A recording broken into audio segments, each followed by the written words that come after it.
السلام علیکم ورحمۃ اللہ وبرکاتہ۔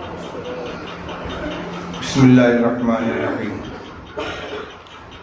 الحمد للہ رب العالمین، والصلاة والسلام علی سید الانبیاء والمرسلین، سیدنا و نبینا و مولانا محمد النبی الامی الامین وعلی آلہ و اصحابہ اجمعین، اما بعد۔ محترم علماء کرام، ذمہ داران مدارس اسلامی عربیہ، دعوت و تبلیغ سے وابستہ فکرمند احباب اور جملہ حاضرین مجلس، آج کے اس نمائندہ اور منتخب اجتماع کا مقصد کیا ہے، کس غرض سے آپ حضرات کو یہاں تشریف لانے کی زحمت دی گئی ہے، یہ بات اچھی طرح آپ کے سامنے آ چکی ہے اور تمام ضروری باتیں بیان کی جا چکی ہیں۔ ایک بات جس کی طرف تفصیل سے متوجہ نہیں کیا گیا، میں آپ کے سامنے تھوڑی سی اس کی وضاحت چاہتا ہوں، اگرچہ اشارے میں مولانا مفتی محمد عفان صاحب نے اس کا تذکرہ کر دیا کہ ہم جب مکاتب کا تذکرہ کرتے ہیں تو منظم مکاتب کی قید کیوں لگاتے ہیں، صرف مکاتب کیوں نہیں کہتے، کیا فرق ہے مکاتب و منظم مکاتب کے اندر؟ اس سلسلے میں ہمارے بزرگ دوست مولانا مفتی محمد عفان صاحب نے اسکولوں کے طریقۂ تعلیم اور مدارس کے رواجی طریقۂ تعلیم کے درمیان موازنہ کرتے ہوئے جن امور کی طرف اشارہ کیا وہ بہت اہم ہے۔ ابھی اتفاق کی بات یہ ہے کہ آج واٹس ایپ کے اوپر ایک ویڈیو گشت کر رہا ہے، یہ سمجھ میں نہیں آ سکا کہ یہ کہاں کا ہے، لیکن اندازہ یہ ہے کہ یہ پڑوسی ملک کا ہے، جس میں ایک استاد ایک طالب علم کی اس بے دردی سے پٹائی کر رہا ہے کہ حالانکہ وہ تصویر ہے لیکن دیکھ کر پسینہ آ رہا ہے۔ تو مکاتب صرف مکاتب ہوں، ہمارے ذہن میں اب تک یہ تھا کہ منظم مکاتب اور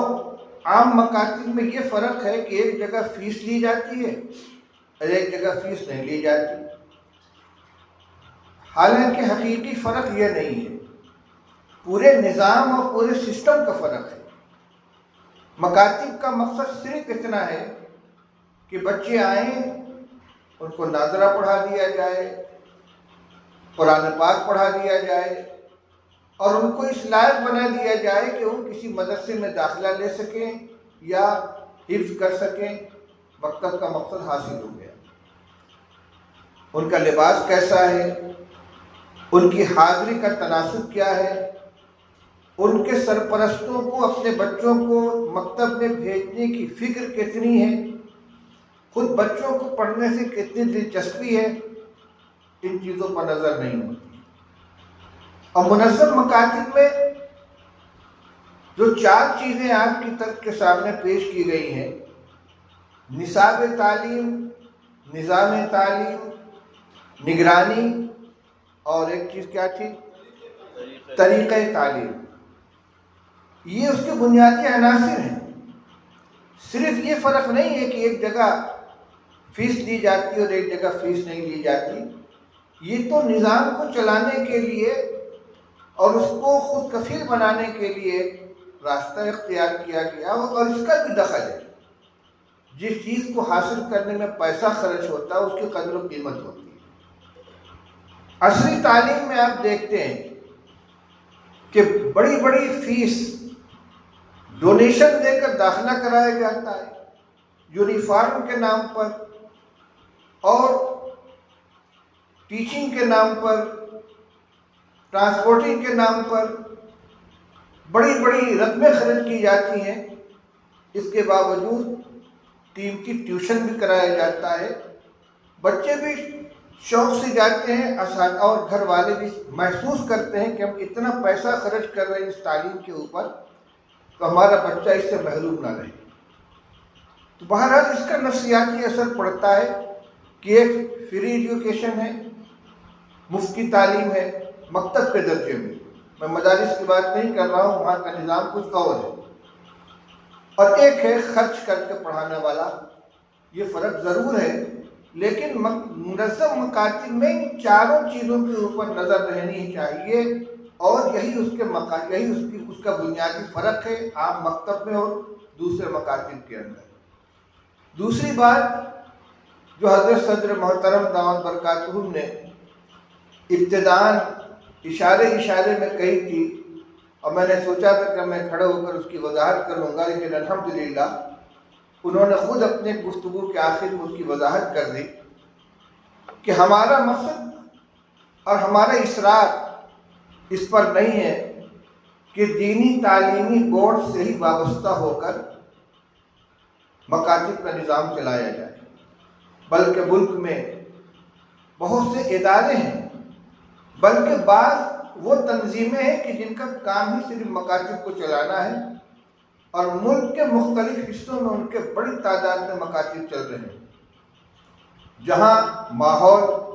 ان کو قبول کرنے کا ہو، ان کی افادیت زیادہ محسوس ہوتی ہو، ان کو کر دیا جائے۔ یہ بات صرف آپ کے سامنے نہیں کہی جا رہی ہے۔ گزشتہ اجلاس جو دینی تعلیمی بورڈ کا عاملہ کا اجلاس ہوا تھا دہلی میں مسجد عبدالنبی کے اندر، اس میں بھی حضرت مولانا سید محمود اسد صاحب جیزہ مجدہم نے بہت زور دے کر بڑی قوت کے ساتھ بار بار اس کو دہرایا۔ حالانکہ جماعت کے جو خدام ہیں، جو رضاکار ہیں، جو ورکر ہیں، جو محنت کرنے والے ہیں، ان کی یہ فطری خواہش ہوگی کہ ہمارا پلیٹ فارم، ہمارے خدمت کا میدان اپنی تنظیم ہو، اور اپنا دینی تعلیمی بورڈ ہو، جمعیت علماء ہند ہو، لیکن اس کے باوجود یہ اصرار اس مقصد سے تھا کہ یہاں ایک دوسرے کے حریف بن کر کام نہ کریں، بلکہ ایک دوسرے کے حلیف بن کر کام کریں۔ اگر کہیں پر کسی دوسری تنظیم کے زیر انتظام مکتب چل رہا ہے اور وہاں نیا مکتب قائم کرنے کی ضرورت نہیں ہے، تو ہم مطمئن ہو کر نہ بیٹھے کہ یہاں تو ماشاءاللہ پہلے سے مکتب قائم ہے، بلکہ اپنی صلاحیت، اپنی محنت اور اپنی جد و جہد اس کو مزید قوت پہنچانے میں، مزید آگے بڑھانے میں صرف کریں۔ مولانا محمود صاحب جیزہ مجدہم نے ابھی ضمناً مدارس کا بھی تذکرہ کیا تھا کہ مدارس بھی قائم کرنے کی ضرورت ہے، ان کو صرف نظر نہیں کیا جا سکتا۔ یہ بالکل حقیقت ہے۔ اس ملک کے اندر دین کی حفاظت کے لیے جو پہلی کوشش ہوئی ہے وہ مدارسی کی شکل میں ہوئی ہے، اور یہ مکاتب ان کی فروع ہیں، ان کی شاخیں ہیں، ان کے برگ و بار ہیں۔ اس لیے جیسے کسی نئی بستی کے اندر ایک پاور ہاؤس ہوتا ہے، پھر اس سے علاقائی پاور اسٹیشن بنائے جاتے ہیں، پھر گھروں کے اندر ان کا کنیکشن پہنچایا جاتا ہے، اسی طریقے سے ایک بڑی آبادی میں صرف مکاتب کا اگر قیام ہے اور مدارس بالکل نہ ہو، تو ان کو کنٹرول کرنے والے علماء، ذمہ داران، مسئولین مہیا نہیں ہو پائیں گے۔ لیکن وہ فرض کفایہ والی تعلیم کے لیے ایک بڑی بستی میں ایک مدرسے کا قیام بھی کافی ہوگا۔ ہاں یہ ضرور ہے کہ جہاں پہلے سے کوئی مدرسہ موجود ہے اور اس سے اس علاقے کی ضرورت پوری ہو رہی ہے، ہمارے نئے فضلاء فارغ ہو کر جائیں تو ان کو اپنی خدمت کے لیے کوئی نیا مدرسہ قائم کرنے کے بجائے مکاتب کے قیام اور اس کے نظام کو چلانے کی طرف توجہ کرنی چاہیے۔ یہی وجہ ہے کہ دارالعلوم دیوبند کے سابق محتمم حضرت مولانا مرغوب الرحمان صاحب رحمۃ اللہ علیہ اور حضرت مولانا سید اشرف صاحب مدنی نور اللہ مرقدہ جو دارالعلوم دیوبند کے رکن شورا بھی تھے اور انتہائی مؤثر فعال بلکہ اس کی فکر کے گویا محور تھے، ان دونوں بزرگوں کی کوشش سے یہ فیصلہ کیا گیا کہ رابطہ مدارس کی طرف سے تمام مدارس کو، مربوط مدارس کو یہ سرکولر جاری کیا جائے کہ وہ اپنے بجٹ کا 10% حصہ مکاتب کے قیام پہ خرچ کرے، اور بار بار اس کی یاد دہانی کرائی گئی۔ مولانا محمود صاحب نے اس میں تھوڑی سی ترمیم کا مشورہ دیا دو طرح سے۔ ایک تو یہ کہ 10% بجٹ ہر مدرسے کے لیے خرچ کرنا مشکل ہو جائے گا۔ اگر کسی مدرسے کا بجٹ مثال کے طور پر 10 کروڑ ہے تو وہ اس کا 1 کروڑ خرچ نہیں کر پائے گا، 10% خرچ کرنا مشکل ہے۔ اس لیے یا تو یوں کہا جائے کہ کم از کم 5% خرچ کریں، یا یوں کہا جائے کہ معتدل حصہ اس کا خرچ ہونا چاہیے۔ یہ دوسری تجویز ان کی یہ ہے، یہ تو مسئلہ انشاءاللہ رابطے کی مجلس عاملہ میں آئے گا۔ مولانا کی رائے یہ، اب تو ماشاءاللہ مولانا محمود صاحب دارالعلوم دیوبند کے رکن شورا بھی ہیں، اس لیے یہ ادارے چلانے والے افراد میں شامل ہیں، اور ان کی رائے اس کے اندر وقیع اور مؤثر ہوگی۔ ان کی رائے یہ کہ دارالعلوم کی طرف سے جو صنعت اجتباط جاری کی جاتی ہے، وہاں جہاں بہت سی چیزیں دیکھی جاتی ہیں کہ یہ دارالاقامہ ہے کہ نہیں، کتنے بچے اس میں رہتے ہیں، کہ تعداد کیا ہے، اس کا معیار تعلیم کیا ہے، کن درجات تک کی تعلیم ہوتی ہے، وہاں یہ بھی دیکھنا چاہیے کہ اس مدرسے کے زیر انتظام کتنے مکاتب چل رہے ہیں، اور مکاتب کے قیام کو صنعت ارتباط جاری کرنے کے لیے شرط کے طور پر رکھ دیا جائے کہ اگر آپ مکاتب چلائیں گے تو آپ کے مدرسے کو صنعت ارتباط دی جائے گی، اگر ہم مکاتب نہیں چلائیں گے تو آپ کو صنعت نہیں دی جائے گی۔ سخت تو ہے ذرا، لیکن انشاءاللہ اگر اس کو مجلس عاملہ منظور کر لیتی ہے، اس کو نافذ کر دیا جاتا ہے، تو جو لوگ کاہلی اور سستی کی وجہ سے، سہل انگاری کی وجہ سے اس طرف توجہ نہیں کر رہے ہیں، اپنی ضرورت اور مجبوری کی وجہ سے بہرحال قدم اٹھائیں گے۔ ابھی یہ بات ہو رہی تھی کہ تقریر مقصود نہیں ہے، ذمہ داری کا احساس اور عزائم کا اظہار اور کام کے لیے اپنے اندر لگن پیدا کرنے اور جذبہ پیدا کرنے کی ضرورت ہے۔ اس سلسلے میں ابھی 2 کام باقی ہیں، جیسا کہ حضرت صدر محترم نے مجھے بتلایا۔ ایک تو عزائم کا اظہار، ابھی آپ نے سنا کہ رائچور میں تحفظ ختم نبوت کا اجلاس تھا، اور ماشاءاللہ ہمارے دوست ذیشان حسن قادری، اللہ ان کو انہوں نے برکت دی، انہوں نے اور اپنے احباب نے جو محنت کی، تو پورے علاقے سے ہزاروں ہزار